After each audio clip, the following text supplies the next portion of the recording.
आइए हम मेरी भविष्यवाणियों की पुस्तक में से आज के वचन को पढ़ते हैं।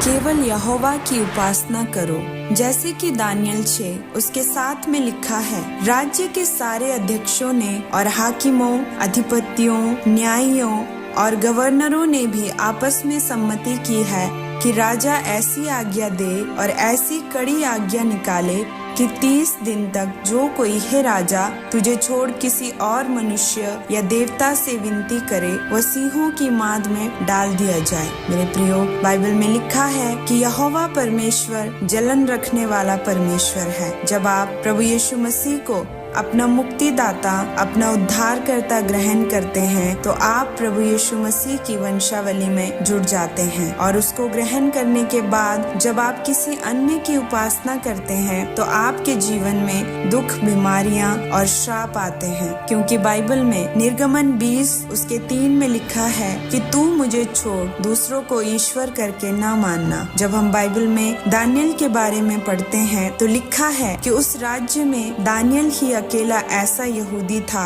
जिसका राजा अन्य जाति था, और वह राजा दानियल को पसंद करता था क्योंकि वह परमेश्वर की व्यवस्था पर चलते चलते इतना आशीषित था कि वह जो भी काम करता था परमेश्वर उसके साथ रहता था, और इसलिए वह राजा का प्रिय था। इस बात से क्रोधित होकर दानियल के साथ काम करने वाले लोगों ने उसे नीचा दिखाने के लिए एक योजना बनाई। उन्होंने राजा से एक आज्ञा पत्र पर हस्ताक्षर करवा कर यह आज्ञा निकलवाई कि जो कोई 30 दिन तक राजा को छोड़ किसी दूसरे देवता या मनुष्य के सामने विनती करे वह सिंहों की माद में डाल दिया जाएगा। जब दानियल को यह मालूम हुआ तो वो रोज की तरह जैसा वो दिन में 3 बार परमेश्वर के सामने प्रार्थना करता था उसी रीति से वह घुटने टेक कर प्रार्थना करता रहा। और जब राजा को यह मालूम हुआ तो राजा ने दानियल को सिंहों की माद में डलवा दिया। लेकिन जिस परमेश्वर की आज्ञाओं को मानते हुए दानियल चलता रहा उसी परमेश्वर ने उसे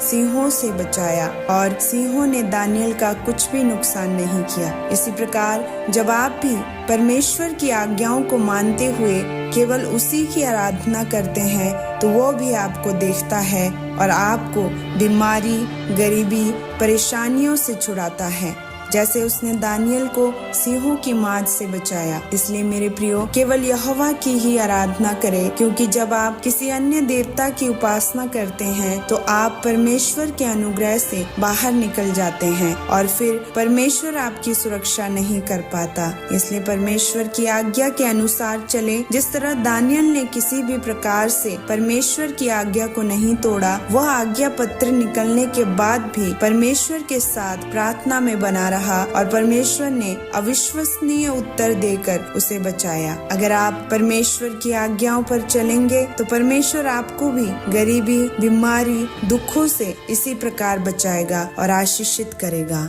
आमीन।